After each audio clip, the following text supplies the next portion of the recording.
Hello students, कैसे हैं आप सब। मैं विवेक मिश्रा, आपका फिजिक्स टीचर, और हम पढ़ रहे हैं क्लास 11th की फिजिक्स का चौथा चैप्टर। ठीक है, 3 चैप्टर्स तक हमने इस बुक का कंप्लीट कर लिया है। ठीक है, चौथे चैप्टर में अब हम पढ़ेंगे मोशन इन प्लेन। अभी तक हम देख रहे थे कि मोशन किस में होती थी, स्ट्रेट लाइन में, मतलब केवल 2 डायरेक्शन शो की जाते थे। भाई स्ट्रेट लाइन में हम 2 ही डायरेक्शन तो शो कर सकते हैं, एक इधर जा रही है, एक इधर से आ रही है। ठीक, लेकिन अब हम दिखाएंगे मोशन इन प्लेन। ठीक, मतलब 3D डायमेंशन किस तरीके से होती है। तो सबसे पहले इसमें आपको कुछ स्केलर और वेक्टर्स के बारे में बताया जाएगा, जो कि थियरी में है। स्केलर वेक्टर आप क्लास 9 से पढ़ते आ रहे हो कि जिनके पास मैग्नीट्यूड होता है उन्हें स्केलर कहते हैं, और जिनके पास मैग्नीट्यूड के साथ साथ डायरेक्शन भी होती है उन्हें हम वेक्टर कहते हैं। ठीक है, लेकिन वेक्टर के साथ एक स्पेशल चीज और यहाँ पे ऐड हो जाएगी कि ऐसी चीजें जो वेक्टर्स लॉ को फॉलो करती हैं। Vectors law means addition, subtraction, multiplication वगैरह। ठीक है, तो ऐसी चीजें जो वेक्टर लॉ को फॉलो करती हैं उन्हें ही वेक्टर बोला जाएगा। ठीक, अब जैसे वेक्टर का लॉ एक ये है कि वेक्टर को हम शो करवाते हैं एक एरो से। ये वेक्टर का हेड होता है और ये वेक्टर का टेल होता है। ठीक है, इसको हम शो करवा सकते हैं। ये इसका मैग्नीट्यूड कुछ ना कुछ दे दिया, मान लो कि 2 मीटर एक डायरेक्शन में है ना, इधर से इधर। ठीक, और ये एक डायरेक्शन में हम मान लेते हैं इधर से इधर। तो इनका जब हमको सम दिखाना पड़ेगा, टोटल इन दोनों का वैल्यू कितनी आएगी, इसको मान लेते हैं अगर वेक्टर ए, इसको मान लेते हैं अगर वेक्टर बी, तो इन दोनों का सम होगा, इसका जो रिजल्टेंट वेक्टर होगा वेक्टर आर, ये होगा ए प्लस बी। ठीक है, मतलब वेक्टर्स हमें ये बताते हैं कि अगर 2 चीजें सेम डायरेक्शन में जा रही हैं तो इन दोनों को क्या कर देंगे प्लस, और 2 चीजें अगर अपोजिट डायरेक्शन में आ रही हैं तो इन चीजों को क्या कर देंगे माइनस। यही वेक्टर का लॉ है। जो इसको फॉलो नहीं करेगा, जो सेम डायरेक्शन में, जैसे इलेक्ट्रिक करंट है, इलेक्ट्रिक करंट के पास हम जानते हैं कि मैग्नीट्यूड भी होता है 2 एम्पियर, 3 एम्पियर, 4 एम्पियर का, और उसके साथ साथ उसमें डायरेक्शन भी होती है कि नहीं होती है। भाई एम्पियर की कोई कुल मिला के करंट की डायरेक्शन क्या होती है, पॉजिटिव टू नेगेटिव, तो डायरेक्शन भी हो गया और मैग्नीट्यूड भी हो गया, फिर भी वो एक स्केलर है। क्यों? क्योंकि ये वेक्टर लॉ को फॉलो नहीं करता।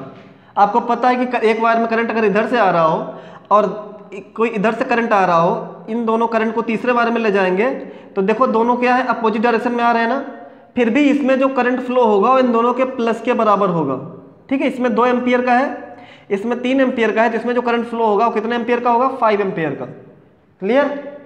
तो इसलिए करंट जो होता है, इलेक्ट्रिक करंट, वो वेक्टर ना होकर के स्केलर होता है। भले ही उसमें मैग्नीट्यूड और डायरेक्शन दोनों हो, फिर भी वो क्या माना जाता है, स्केलर, क्योंकि वो वेक्टर लॉ को फॉलो नहीं करता। सेम डायरेक्शन में होने के बाद उसमें एडिशन, और अपोजिट डायरेक्शन में होने के बाद उसमें सब्ट्रैक्शन, इस टाइप की चीजें शो नहीं करवाई जा सकती। इसलिए यहाँ पे एक स्पेशल चीज वेक्टर में ध्यान रखना है कि जो वेक्टर लॉ को फॉलो करते हैं, मैग्नीट्यूड के साथ साथ डायरेक्शन तो होनी चाहिए और साथ में वेक्टर लॉ को फॉलो भी करने चाहिए। ठीक है, इसमें कुछ टाइप के वेक्टर्स हैं, जैसे आपका पोजीशन वेक्टर, ऐसे वेक्टर जिनका जो ओरिजिन पॉइंट होता है, शुरुआती बिंदु, ठीक है, स्टार्टिंग पॉइंट, वो कहाँ से होता है, ओरिजिन से, बिल्कुल 0 0 से, उन्हें हम क्या कहते हैं, पोजीशन वेक्टर। ऐसे वेक्टर जिनका स्टार्टिंग पॉइंट बिल्कुल ओरिजिन से, उन्हें हम पोजीशन वेक्टर, और ऐसे वेक्टर जिनका स्टार्टिंग पॉइंट 0 से ना हो उन्हें डिस्प्लेसमेंट वेक्टर। जैसे ये दोनों क्या है, पोजीशन वेक्टर, और इसकी एक हमको डायरेक्शन शो करवानी पड़ेगी। इस पर कोई ऐसा वेक्टर यहाँ से यहाँ खींच दे, ठीक है, कोई ऐसा वेक्टर ऐसे खींच दे, इसकी डायरेक्शन ये कर दे, तो ये जो होगा A to B, ये दोनों क्या होंगे, यहाँ से यहाँ तक, A से B तक क्या होंगे, डिस्प्लेसमेंट वेक्टर, मतलब जिसका ओरिजिन स्टार्टिंग पॉइंट ओरिजिन से ना हो। क्लियर?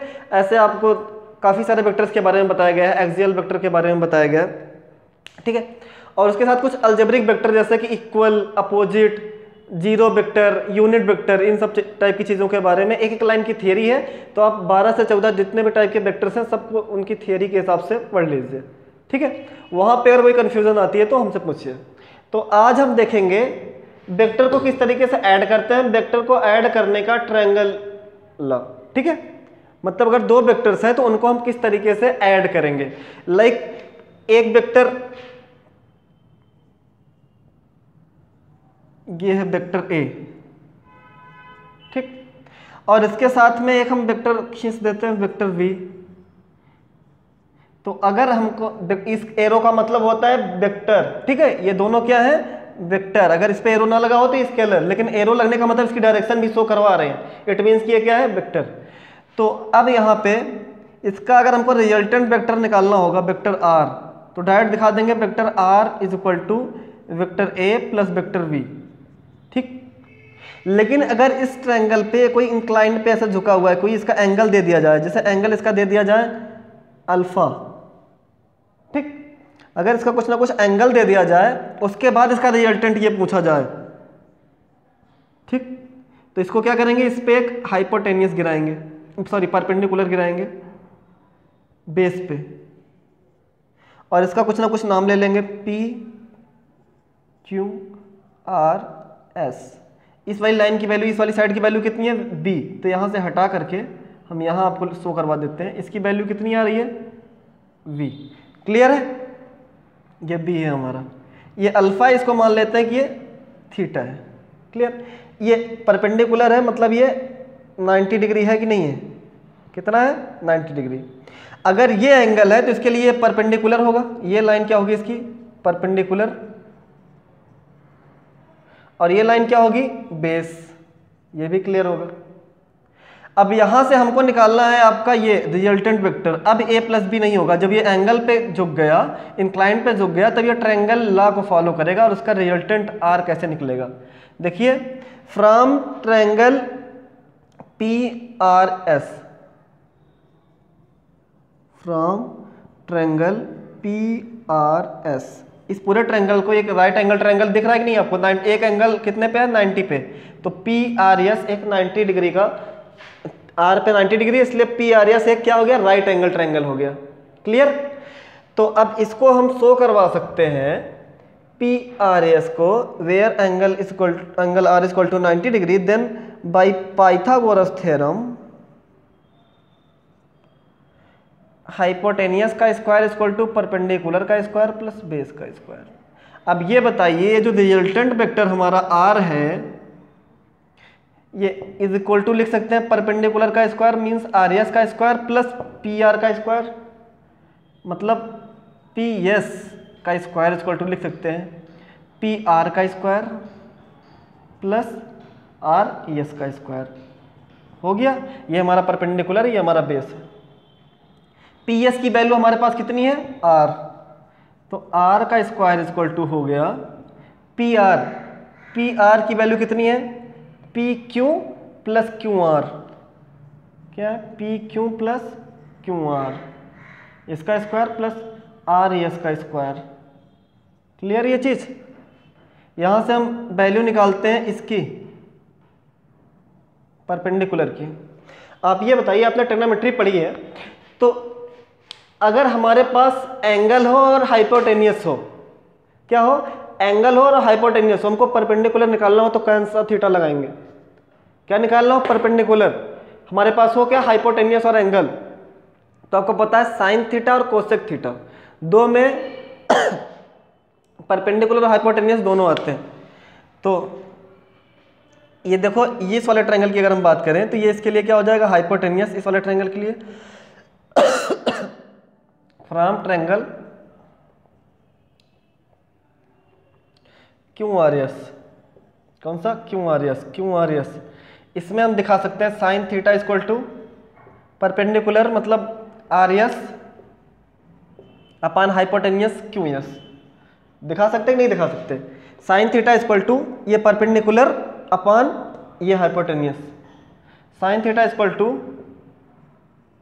आर एस की वैल्यू निकालनी है, क्यू आर की वैल्यू हमारे पास है वेक्टर बी, मतलब ये इधर क्रॉस मल्टीप्लाई होके आ जाएगा, तो आर एस इक्वल टू हो जाएगा B sine theta, vector B sine theta.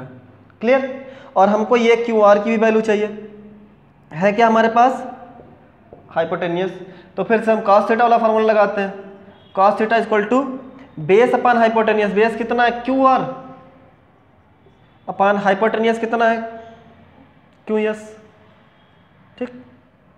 cos theta equal to हो जाएगा, क्यू आर की वैल्यू निकल के आएगी, क्यू आर की वैल्यू ये क्यू एस हो जाएगा, हाइपोटेनियस ना, base Q R upon hypotenuse Q S, ठीक। ये कहाँ से आया है, बेस अपॉन हाइपोटेनियस वाले फार्मूले से, क्योंकि cos थीटा इक्वल टू होता है बेस अपॉन हाइपोटेनियस। हाइपोटेनियस हमारा कितना है इस ट्रायंगल में, वेक्टर बी, तो क्यू आर की वैल्यू आ जाएगी बी cos थीटा। ये इतना क्लियर हुआ कि नहीं दोनों? आर एस की वैल्यू, ये परपेंडिकुलर की वैल्यू आ गई आर एस की बी साइन थीटा, और इसकी आ गई बी cos थीटा। इतना क्लियर है कि नहीं? आप इसको नोट डाउन करिए, उधर हम इसको क्लियर कर रहे हैं आपका।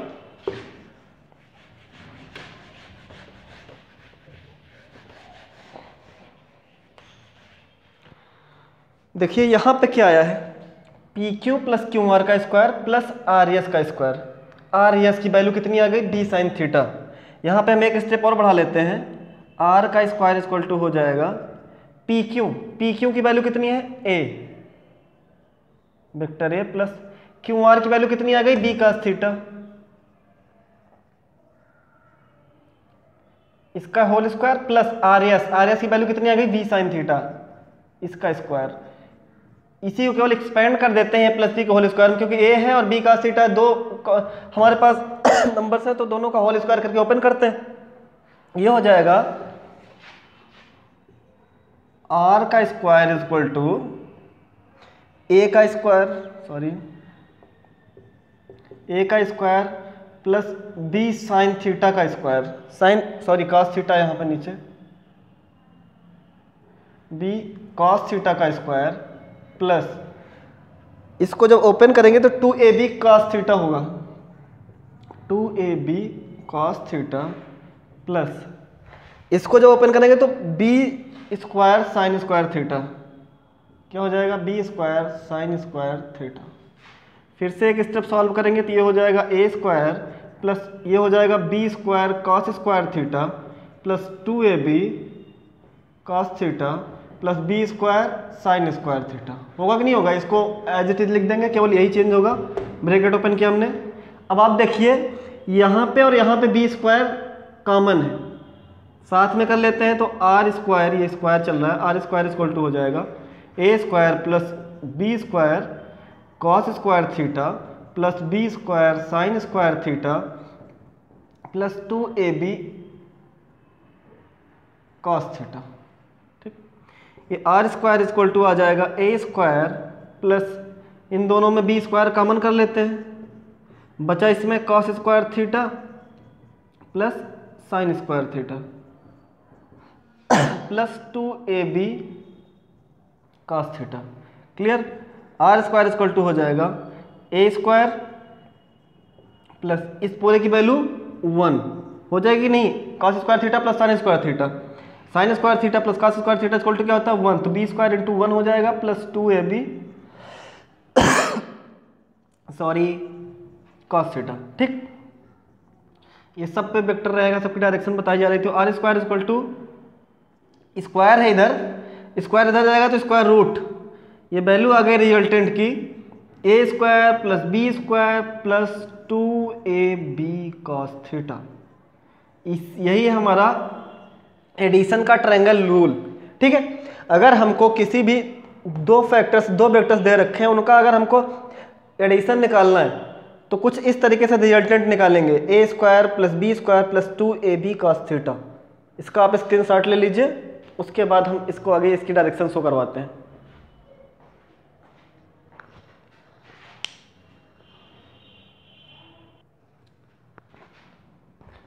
हाँ, तो स्टूडेंट्स क्लियर है चीजें?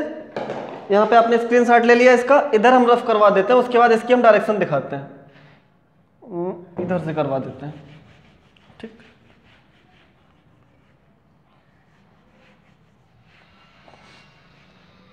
अब अगर इसकी हमको डायरेक्शन दिखानी हो तो ये बताइए, इसकी वैल्यू पता है और इसकी वैल्यू पता है, अगर इसकी हमको डायरेक्शन दिखानी हो तो परपेंडिकुलर और बेस हमको पता रहेगा।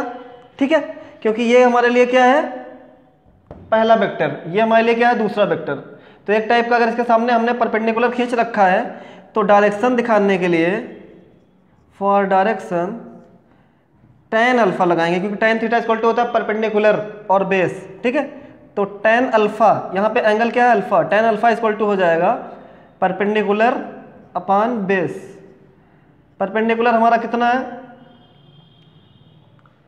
आर यस, और बेस कितना है, A R. Tan alpha is equal to हो जाएगा, आर यस की वैल्यू है बी साइन थीटा, और ए आर सॉरी ये पी आर है,